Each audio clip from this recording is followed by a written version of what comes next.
Hello, everyone, and welcome back to another episode of the 8-Bit Adventures Podcast. I am your host, Sean Hayes, and we're here for episode 357 to bring you the latest and greatest gaming news of the past week. So apologize for no show last week, folks. Just time got away from me, and I wasn't feeling well. But we are here this week. Only two topics, but they are two big topics, at least big for me. So that is what we have for this week. To give you an idea before we get into the episode, the first is Lorcana's new coconut format. And the second one is the announced Warcraft and Dungeons and Dragons partnership. And I'll talk about some of the other Dungeons and Dragons projects coming up as well, because it was all kind of in the same announcement. So just a heads up. So there will probably be a show next week. There might not be one the following week.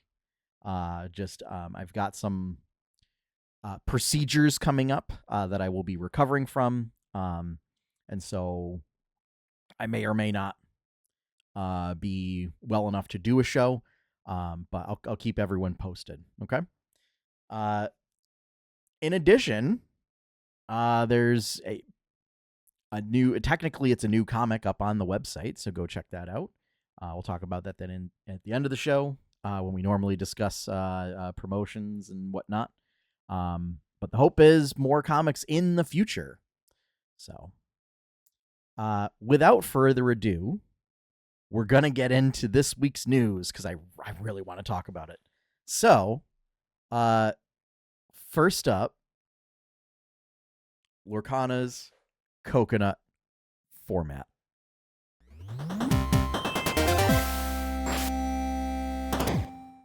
So, right off the bat, coconut is the sort of like internal project format title, like the code name. So how like GameCube was Project Dolphin, this is format coconut. So what this is, folks, is this is for Disney's Lorcana trading card game. And for those who aren't familiar, like a lot of other trading card games, typically it's the base format core constructed is 60 card format. You can have up to 4 copies of a card, unless it says otherwise. You have characters, which either quest to give you lore, and you win when you hit 20 lore, or they have special abilities, or they can challenge other characters in an effort to assert board control. There are actions, which are like just one-shot cards. There's items, which often have effects and they stay in play. There's locations, which are just very passive cards that can be challenged by characters, but you can also move characters to locations to sometimes provide effects.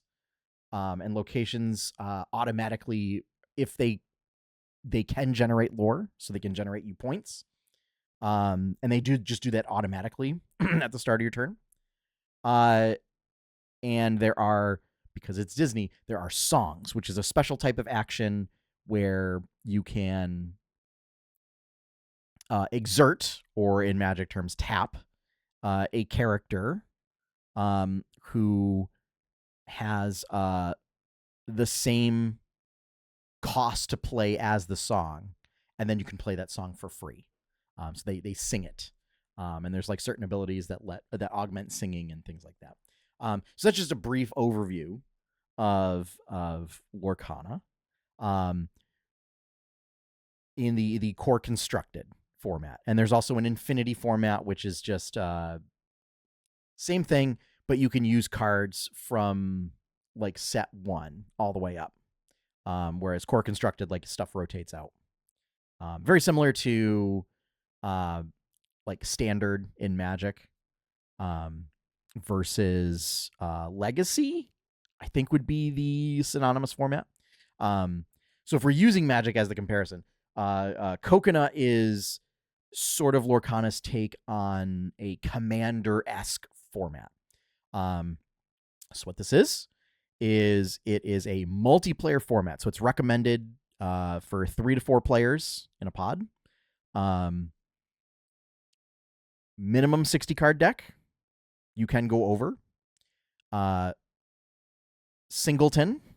So only 1 copy of each card with certain exceptions. And instead of choosing a commander, you choose, for the term currently, is a coconut.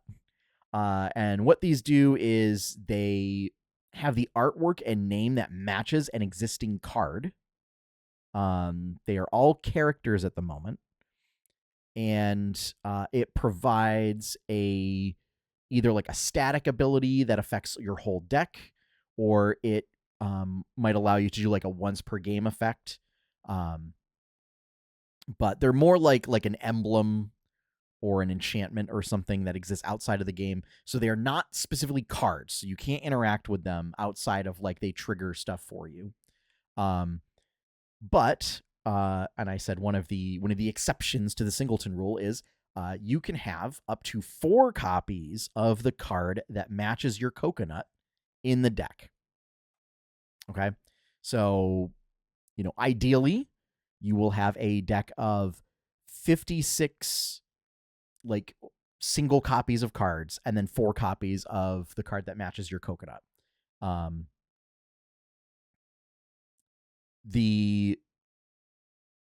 So Lorcana's standard deck building restrictions are there are 6 ink colors, so basically 6 colors of cards in Lorcana. Normally you can only use 2 colors to build a deck. In this format, it's 2 colors of your choice plus the color of your coconut. So you can have up to 3 colors in your deck. And instead of racing to 20 lore, you're trying to get to 25 lore. So I think this is great. I've built a bunch of decks. I haven't really gotten a chance to play test them. There are currently 18 coconuts to choose from. They are not all good. They're out of the 18, I want to say there's maybe like 6 really good ones and then 12 like mediocre ones. And then a couple that are just absolutely garbage. So my hope is that Ravensburger will do another pass on balancing them. Especially since like some of the ones that are really bad are ones that I should want to play.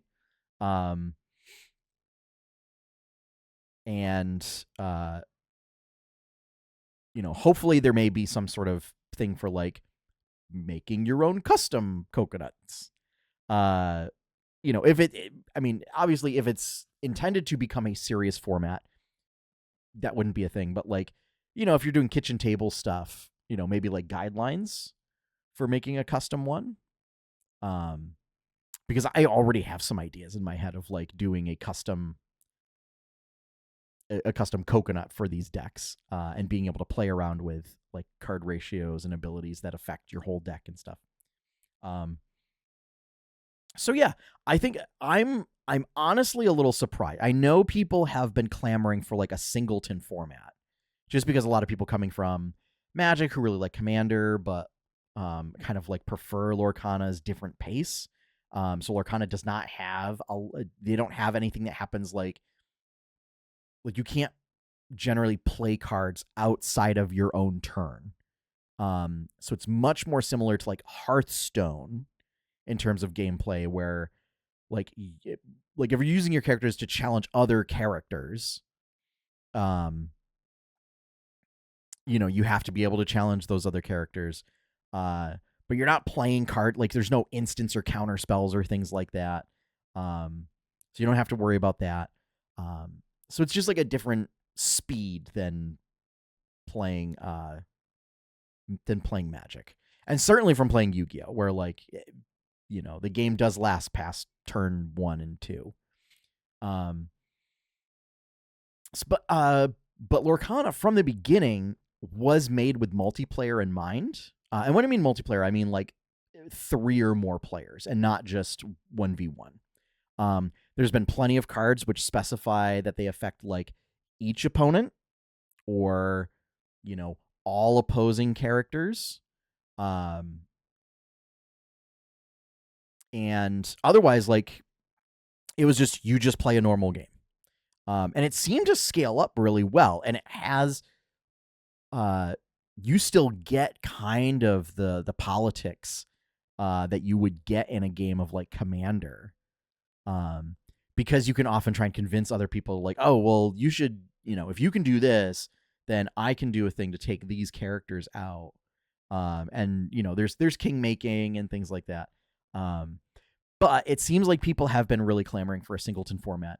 This also, so a lot of the cards they picked, I do wonder if the design focus has been on cards that rotated out that were popular, or if it's going to be cards that, maybe were popular in theme or like the artwork, but maybe didn't have enough, like they weren't good enough to be played in a meta deck, right? And maybe give them like a really good, coconut ability to incentivize you to build a deck around those cards. So something to like breathe life into old cards. But I think not doing ones that were like an automatic 4 of in every deck of that color. So, yeah, I'm super excited for it. To give some ideas, so the 3 decks that I have built, one of them is built around princess cards, so it's sort of a princess typal, where you want your princesses to sing songs. So normally when you sing a song with a character, you can't quest with that character because you would have to like tap them to quest. But it's whenever your princess sings a song, you get the lore that you would have normally gotten from questing. Really good. That's really good. It's like one of the best ones.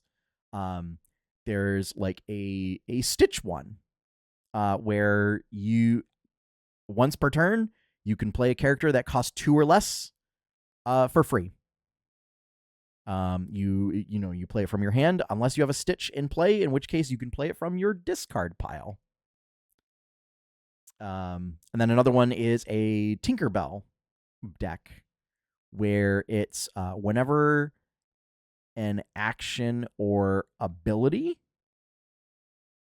of a card you have deals damage, you deal another 1 damage. This has some absurd interactions. There is currently a like Merida card out right now where it says if one of your actions deals damage to to a character, you then deal like an additional 2 damage to that character. Because my interpretation, because we don't really have a rules update for the coconuts yet, but my interpretation is that's a triggered ability. So your damaging action, like if you play an action, your damaging action would trigger both Merida's ability and your coconut effect, right? So that's an extra 3 damage separated out, like 2 and 1. But then Merida's effect also triggers another instance of your coconut effect for another 1 damage. So you're getting like an extra 4 damage. That's split up like 2, 1, and 1.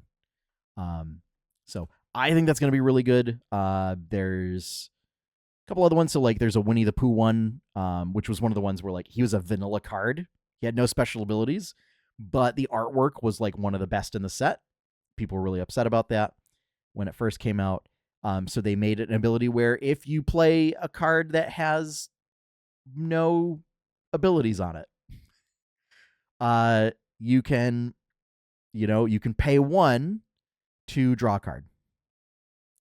I think it's somewhat decent. It's a somewhat decent effect. The catch is not being able to play cards with any sort of abilities or keywords or anything like that. So you're relying, if you want to do that draw engine, you're really relying on vanilla characters, which are generally not good. But it's also in a color that has the best card draw. So I don't know, I don't know if it's, I would consider it maybe like in the middle of the pack in terms of abilities. But yeah, so I'm very excited to try it out. Going to see, if our local league, if people, now they kind of understand how to build coconut decks, if everyone's going to build a couple, maybe we'll try them out. And who knows, maybe this will allow a whole new influx of people into the game that are actually playing. And, it gives an opportunity, because it's singleton, you can't just rely on like your 15 play sets of, the best cards in that color series. It's like Commander in that you have to figure out like what card effects do I want, and then find different cards that kind of match it, or find synergies, and really focus on getting value out of like an individual card. So I have been trying to apply some Commander logic to my deck building. So a little bit of deck building advice. If folks are Lorcana players listening to this, a little bit of deck building advice for Coconut. These are deck building principles taken from Magic, so it's not necessarily a 1-to-1 crossover. But so Commander decks is, you have 100 cards, and that's a hard limit. You have to have exactly 100 cards. One of those cards is your commander, or unless you have a commander with partner, it can be like 2 cards of your commander. But because Magic has specific resource cards, unlike Lorcana, so you have lands in Magic that you have to have. You generally want about 40 lands in your commander deck. Now you can fiddle with that number a bit, but for the purposes of this deck building exercise, it works out, because if you cut all those out, since Lorcana doesn't have resource specific cards, if your cards are what they call inkable, they can be turned into resources. So that means that we are left with a 60 card deck. How convenient. So, general guidelines for Commander. Now, obviously, every Commander deck is going to be different, but it's recommended to have 8 to 10 sources of card draw. Continuous card draw better than single-use card draw. So, in Lorcana's terms, things that can continually draw you cards. So, like Ariel, Ethereal Voice, Stitch, Carefree Snowboarder, Prince John, like the I can't remember if it was set 2 Prince John, that like whenever people discard cards, you draw a card. Diablo, Floodborn Diablo, where while he is exerted, whenever someone draws a card, you can draw a card. All great. Diablo and Prince John in particular, because they work off of every opponent. So they get, those are like, Diablo was already an absurdly good card. And then in a format where you now have 3 opponents playing, like 2 or 3 opponents playing, just gets even better. But recommended 8 to 10 sources of card draw. And if you can do a continual card draw effect, it's much better than a single use. So for Magic, 10 to 12 sources of ramp. Now, this is a little difficult for Lorcana because there's only a few colors that really get actual ramp. So one of the colors, Amber, gets it in the form of providing discounts for playing characters. Sapphire gets like true ramp. So if you're coming from Magic and you like playing green, Sapphire kind of has that vibe where you have effects of like rampant growth, of where like your turn is you play a card and then you get extra stuff. Like you get extra resources to then use on a later turn to play a bigger thing. So you kind of jump ahead in the resource count. But these could also be and typically those are like the only two ways of doing it. Now you could also, there are effects where like you can banish a character to play a character to replace it with a character that costs more. That I would count as well. So like retro evolution device. So yeah, 10 to 12 sources of ramp is recommended. A little difficult in Lorcana, so if you can't do it, don't worry about it. Also means like you probably just want to splash Sapphire or Amber. Removal, 8 to 10 sources of removal. So in Magic, and you want like 3 of those to be like board wipes. Lorcana doesn't have a lot of true board wipes. Okay. In fact, there are only 2 that would be available in this format that actually like wipe the board. There's other ones that are more like one-sided, and like if you do some setup, you can actually wipe stuff, but they typically just target like very low power, like low strength characters, or low power characters in Magic's terms. So you want 8 to 10 pieces of those. Removal is often a lot easier to get in Lorcana because of the way damage works. So, any damaging effects, it's going to put that damage on a character or deal that damage to a character, and then it stays there. Like it's persistent. It doesn't wipe at the end of your turn like it does in Magic. So this is where you can do damage effects and it will matter. Like in Magic, if you use a lightning bolt, say, and deal 3 damage to a thing that has 4 toughness, but you can't do that last point of toughness, then you just wasted that lightning bolt, unless you can do something that modifies it. Whereas in Lorcana, like dealing 3 damage to a thing is, decent. But like we have effects where you can deal 4 damage, and like you can sing a 4 damage or 5 damage song on turn 3. So, or in the right deck, potentially turn 2. Synergy. These are things that would align with your coconut. Okay, so in the case of like the Princess Singers deck, you would want princesses. In the Tinkerbell deck, it would be that one, like the synergy is removal. So it's like things that deal damage to like the board in particular. So you want like 15 to 20 pieces of those. And then as far as uninkable, general guidelines still apply for Lorcana. So depending on the kind of deck, if you're running more of an aggro style deck, you can go up to like 20, 22 uninkable cards. Or if you have a lot of effects that let you ramp stuff, and it doesn't matter if it's inkable or uninkable, you could run more.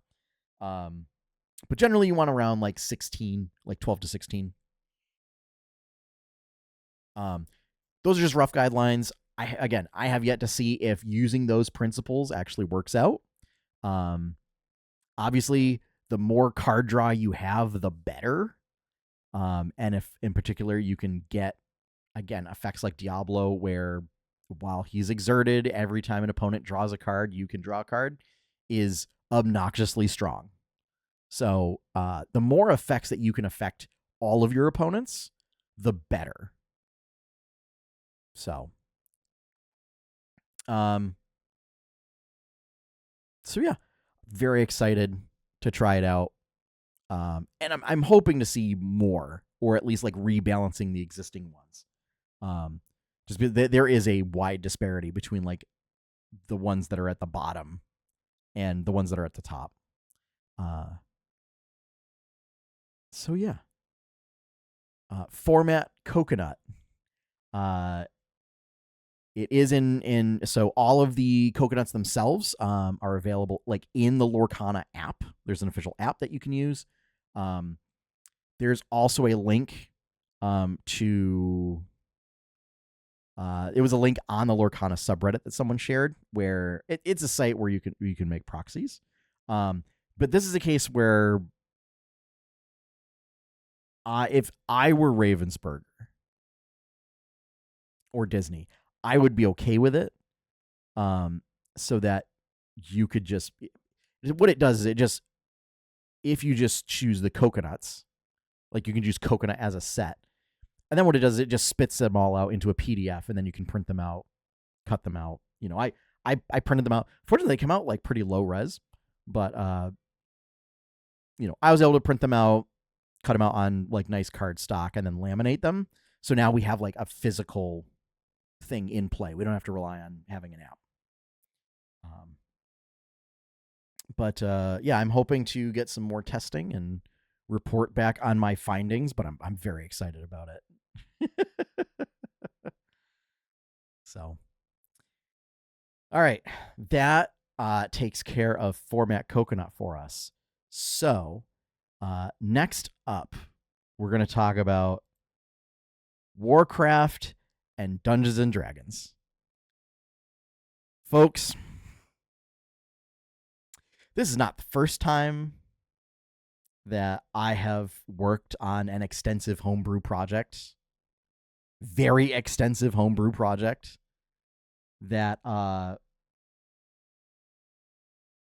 shortly after getting to a point where I'm like, I'm good for the time being, and then I can add more stuff as it comes up.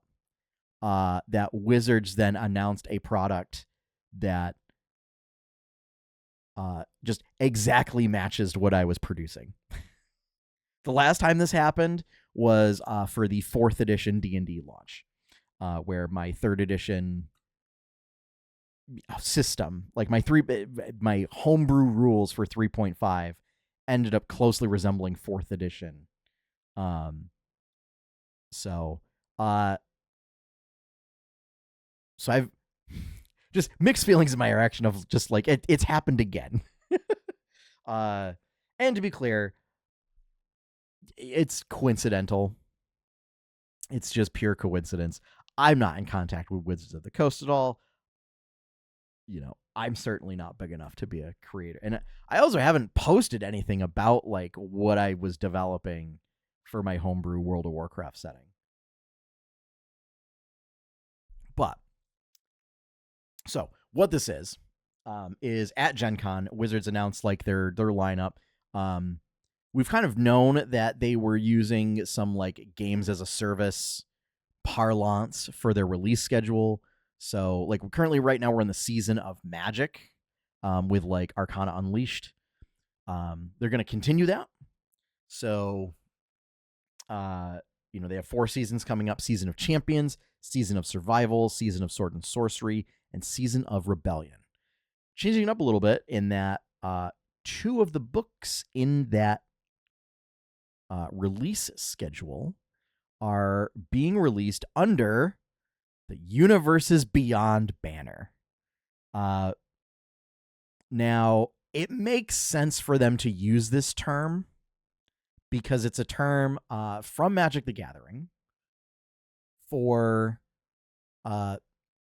partnered IPs that are from outside of the Magic the Gathering sort of in-house IP.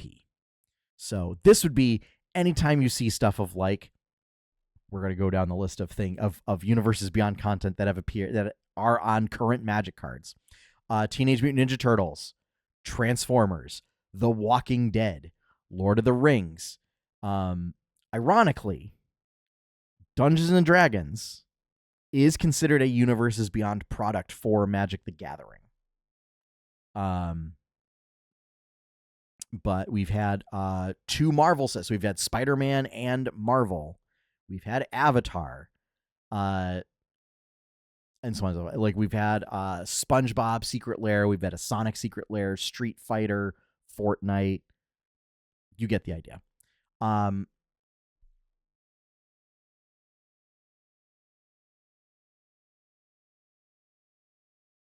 Sorry, just not rambling, just trying to collect my thoughts after that. So the idea of that is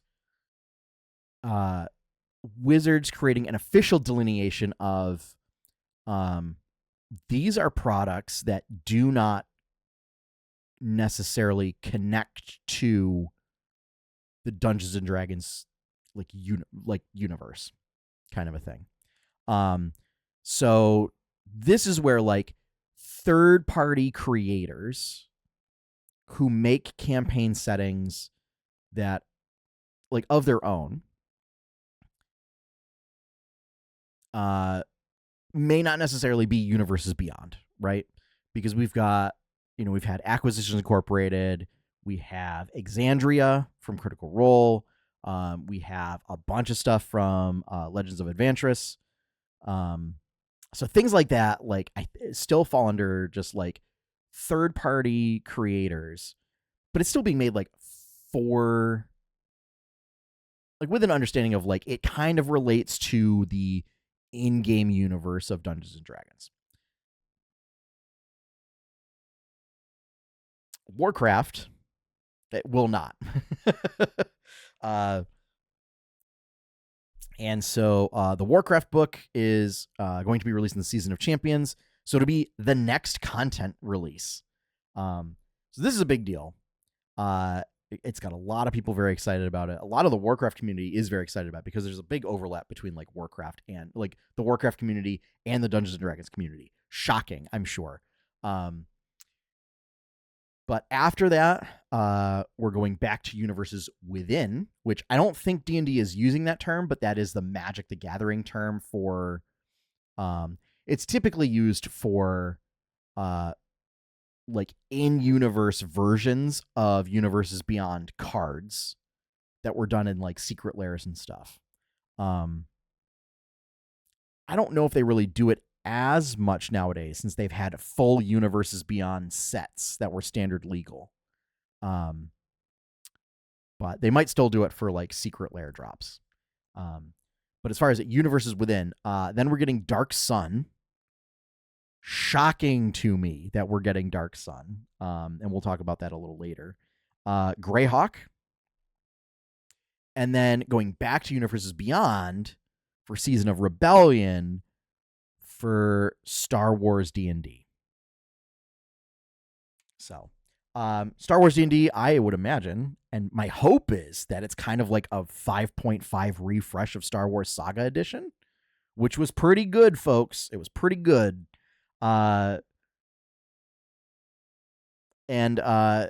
also maybe kind of waiting to see, like, did they contact the SW5E people? Which was the system used for Dimension 20 Starstruck Odyssey campaign. So very excited to see that. And normally, like, I have a hard time getting into like a Star Wars RPG just because like my class fantasy when playing D&D is usually so focused on like Ranger. That's a hard thing to do in like a sci-fi setting. Like to do it well.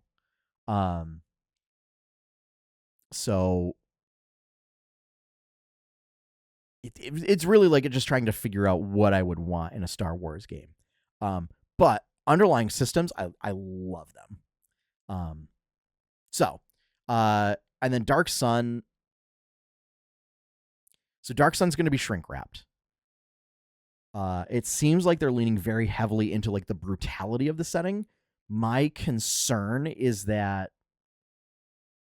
the leaning into that would make it campy, like Mortal Kombat, because it seems to be like they're, and this is based on what I read in like the a Game Informer article about it, is like some interviews with the development team.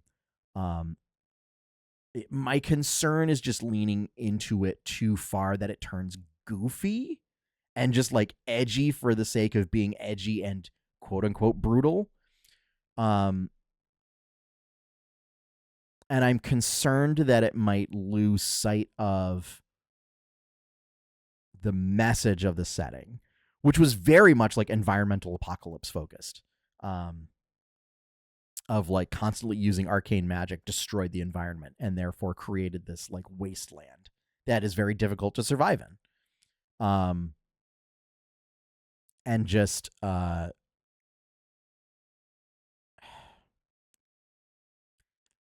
follow a lot of people on Blue Sky that seem to have complete faith in the like creative team over at Wizards. And feel like this will be a good product. I don't know anyone at Wizards. And so all I have is based on like the track record of products that have come out. And it feels like the products that I was more, or that I felt were done well, were done like not by the standard in-house team. And ones that were done by the standard in-house team at the time just seem to keep having controversies attached to them. Spelljammer being the most recent big one. And like, I'm really concerned that we're gonna have some sort of problem with Dark Sun that could have been avoided by just maybe not doing it, or I don't know. But my hope is that they really honed in on the idea of you are fighting to survive in an apocalypse that could have been prevented, and was caused by tyrants. You know, it's supposed to be very much a fighting back against the elite. But it seems like in the past, it was the other details to make it like brutal and horrifying were just not done well, and were not done with care necessarily. You know, topics such as slavery, you know, was not done well. And so it calls into question as to whether or not you believe that Wizards can handle topics like that with the grace that it deserves, to do it meaningfully and with care. And I don't know if they can, you know, and I don't, you know, I think time and again I've been disappointed. And so the bar is set low for me. Or I guess maybe I hold it, or maybe I set it higher, I guess. Like, they really got to prove, like, that they can actually do this. And just with the way it was talked about with, like, brutality mechanics and stuff, I don't know if it's going to clear that. Like, I was not impressed with what I read. So, anyway. Warcraft D&D. Now that we've gotten the other D&D products out of the way, Warcraft D&D. Super excited for this one. This one's just very straightforward. This is just Warcraft. So, let's see. Everything you need to know. So, what this book will include. It is a full campaign setting book. It will include several dungeons. There is an associated DM screen. There is an associated map pack for Ice Crown Citadel with an adventure included. So these are all like separate products. You can get them bundled together. But in the campaign book, 6 new subclasses: Oath of the Ebon Blade and Oath of the Holy Paladins. Oath of the Holy Paladin, admittedly, I have scratching my head because like Oath of Devotion. Oh, no, I guess Oath of Devotion is more for prot. So this might be to do like a healing paladin. Except with the way clerics work in D&D, like a holy paladin in Warcraft is just a either light or life cleric in D&D. That just goes I forget the name of it, the name of the route, but like there is a route where you can get heavy armor and maybe like martial weapons, and like there you go. But it may just be for focusing on like that healer flavor. Demon Hunter Ranger. I was wondering how Demon Hunter was going to fit in.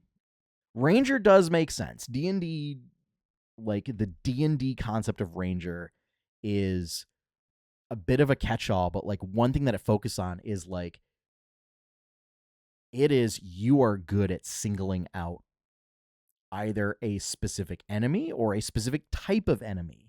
You know, you get things like Hunter's Mark, which, helps you zero in on a single target, and it makes that target like your quarry. Shadow and Discipline domains for Cleric. Discipline, I'm super excited for Discipline. I love the gameplay of Discipline where you're just throwing shields on people. And the Path of the Elements Barbarian. So they are going the path that I thought that I went myself for how do they do Shaman. And it turns out Shaman is being done with Barbarian, which I'm sure is confusing for a lot of folks. Because in Warcraft, Shamans are spellcasters. They throw lightning bolts and use elemental magic. Path of the Elements is kind of a reprint, actually.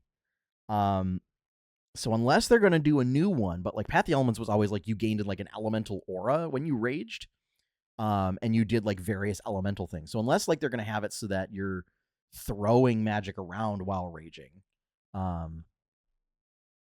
don't know. But it also includes 3 updated subclasses, including Swashbuckler Rogue. Loved to see it. Swashbuckler was such a great subclass. Glad to see it return. That's obviously for, oh my goodness, Outlaw Rogues. It used to be combat, but Outlaw Rogues. Path of the Spiritual Garden Barbarian. This in particular, we're getting ready to run 2 Warcraft campaigns using all the homebrew stuff that I did. This subclass is what we have been using for Enhancement Shaman. A lot of the features like can easily be reflavored as like magical effects. And like their capstone ability for the subclass is just Wind Fury. It's like if you roll like a certain number on the die when you make a melee attack, you get to make more melee attacks. And it's like that's just perfect. And a Warrior of Mystic Brews Monk. So I think that's one that I saw in... Oh, you know what? I think that was the updated... So it used to be like Drunken Master, and then they changed it to Warrior of Mystic Brews and added a bunch of like... And really focused on doing like... Essentially, stuff that you drink turns into like various potion effects. And it's pretty cool. But it does like Dragon's Breath and like Keg Smash and stuff like that. I love Brewmaster Monk, and Warrior of Mystic Brews does look really interesting to me. Very excited. Very straightforward. All in. Actually, I have a spreadsheet of like talking about how to convert like Warcraft class spec combinations into Dungeons and Dragons that I did in prep for these campaigns that I was doing.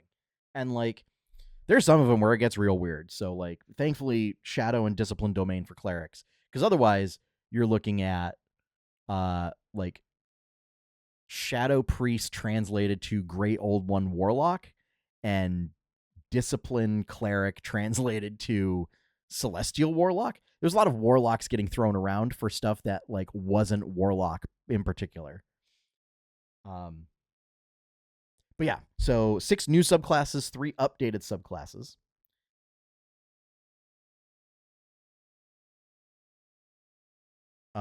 Using a player's handbook as a foundation, this will provide rules for playing all 13 World of Warcraft classes with alterations, new options, and guidance on bringing each class and its specializations to life in D&D.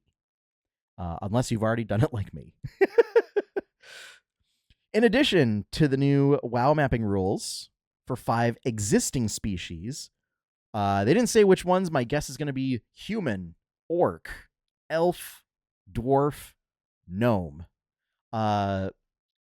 Since those are all in World of Warcraft. It will add 11 new species. These new species will include Drakthir, which I'm kind of surprised because Drakthir are kind of just Dragonborn, but with wings. Draenei, also kind of surprised because Draenei match very closely to Aasimar. Earthen, Forsaken, and if Wizards of the Coast and Blizzard don't make them undead, like one of the first undead player options, cowards. Cowards, the lot of you. Make it happen. Haranir, that's one that was introduced in this latest expansion. It's kind of like a precursor of elves and trolls.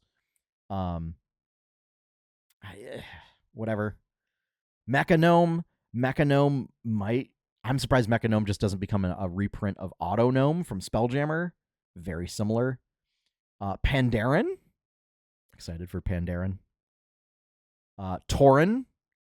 Now, Tauren are like Minotaur, but the problem with D&D Minotaurs is that they're bad. Like, they could have so much more flavorful and evocative features that they don't have. So my hope is Tauren gets like a powerful build. Give him War Stomp. Let him just knock people prone like once per encounter, like once per rest. Trolls. God, I mean, Trolls is like almost as iconic as orcs and humans in Warcraft. So glad to see that's an option. Volpera. Volpera are relatively new-ish to the game. I say that, but Battle for Azeroth was like 10 years ago. So they're like little fox people. And Worgen. Worgen are werewolves. So, I mean, and we just got like a werewolf option in the new Ravenloft book. On top of having shifters. So like that's what I was just using. But yeah. So full rules for these. I'm excited for it. It means that like I'll actually have official options and I won't have to homebrew stuff because homebrewing 5.5 species in D&D Beyond is kind of broken. But yeah, so I'm excited to see and how closely it meshes with like the options that I said before. 60 plus new spells, including well-known spells like Rune Strike for Oath of the Evenblade Paladins, Demon Spikes for Demon Hunter Rangers, Moonfire for Druids, and more. They gotta have Rejuvenation, Regrowth, Power Word Shield.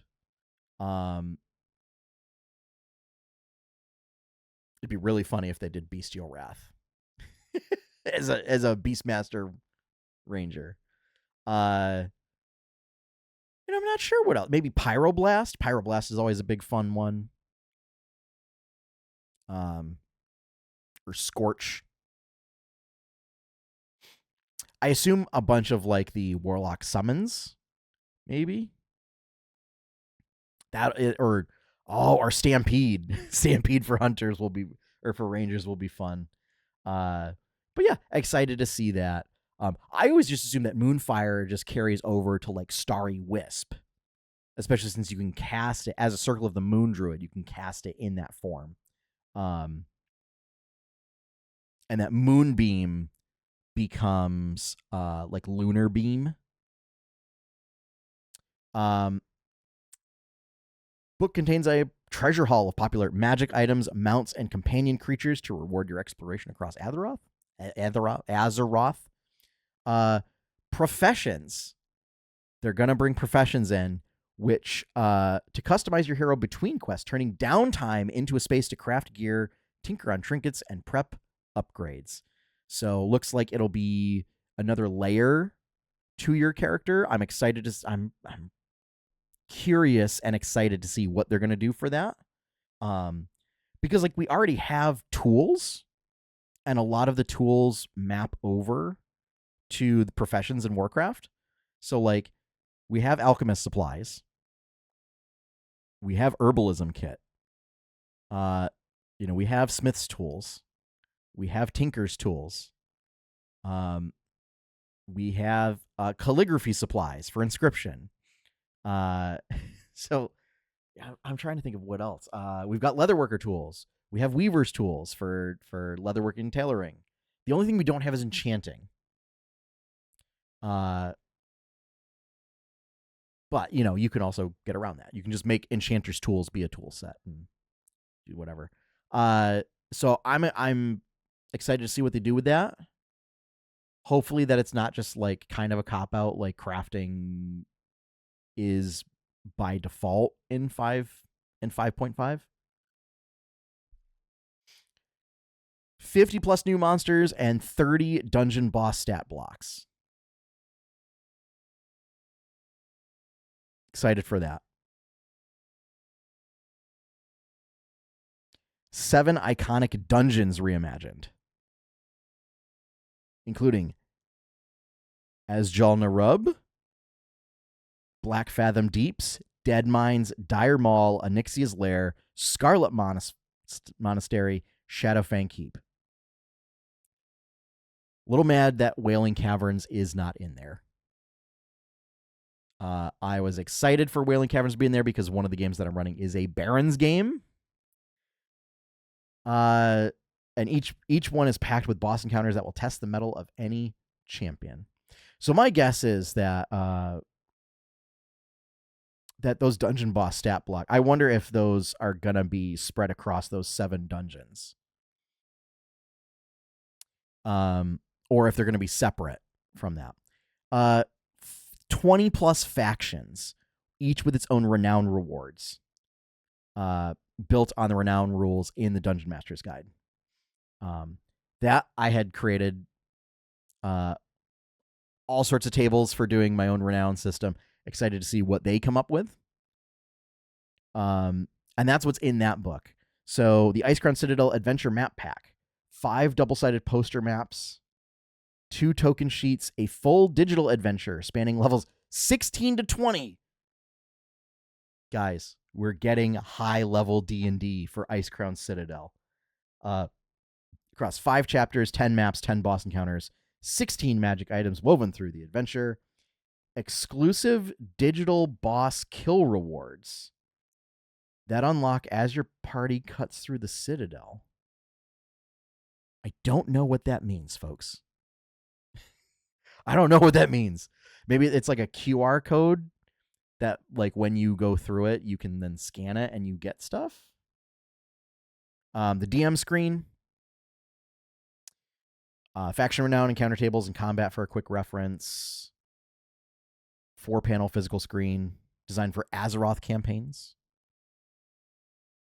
And then there are some bundles. A bunch of the bundles will contain a code for in-game items for World of Warcraft. I saw somewhere that said it's a black dragon mount, a gazer pet, a mimic chest toy, and a mimic chest piece of decor. There's also going to be a Murloc promo mini That's like a limited thing that you can get by pre-ordering the bundle on D&D Beyond, or WPN stores may qualify to receive like a limited supply of them to give out to people that like purchase a couple items. And then there are 3 different cover treatments. I think this is the first time that we've gotten 3. So there's the normal one. There is a neon ink alt cover that features Murlocs that's only going to be at WPN game stores. And then the collector's edition will have like slip covers featuring the Horde and the Alliance logos. So yeah, that's what we're getting. I'm stoked. I'm so stoked, folks. And it's I did the groundwork to do a lot of this for my own game, but now I'm excited to see what was come up with. And like, this is more of the kind of stuff that I trust Wizards to do. Because Warcraft's not complicated. It's like you get into topics where you very rarely get into topics where like there's nuance.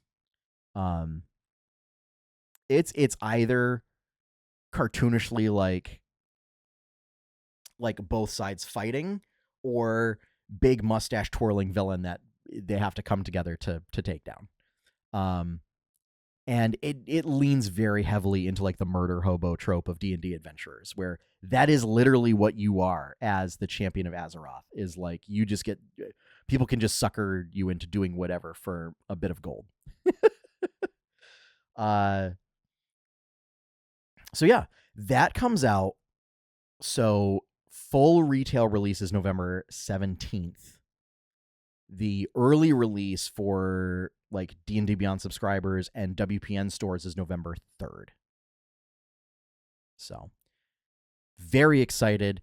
We're going to continue, like for my own home games, we're going to continue doing prep until then, and then see like what comes out in the book, update stuff then, and then absolutely get going.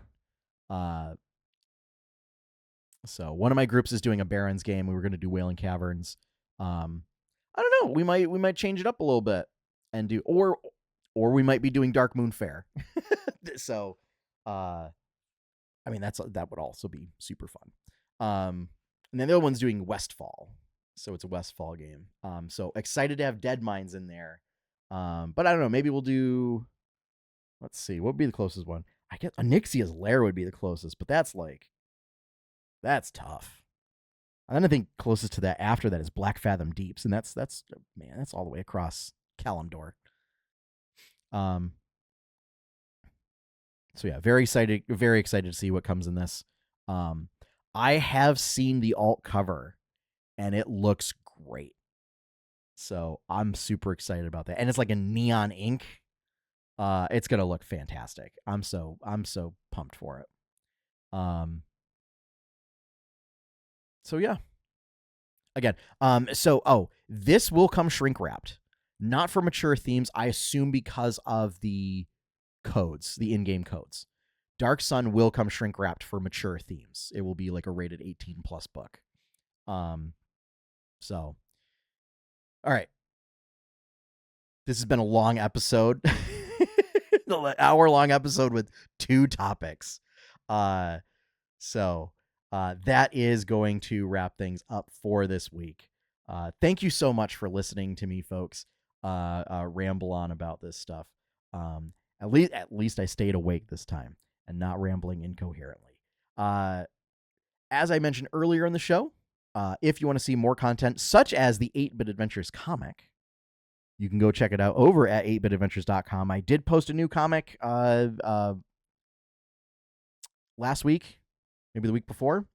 Goal is I'm going to try to get, my goal is to get a bunch of comics done in a batch, right? And then release them weekly. And then like just do batches of them. So that way, like it keeps storylines fresher and everything in my mind. But you know, it's working full-time job plus part-time job. on top of taking care of kids. And then again, having major medical procedure in 2 weeks. So we'll see how much gets done. But you can check it out now. It's just a little landscape image, nothing too fancy, but it is up there, and you can view past comics as well over at 8bitadventures.com. If you would like to help support that, the best way to do so is to become a patron over at patreon.com/8bitadventures. Big shout out and thank you to all my current patrons. Thank you for keeping the lights on with your continued support. And finally, our opening theme is One Up by Professor Shy Guy. You can find his work over at professorshyguy.bandcamp.com. And with that, we're going to bring episode 357 to a close. And as always, have fun, happy gaming, and enjoy your pie cake, folks. We'll see you next time.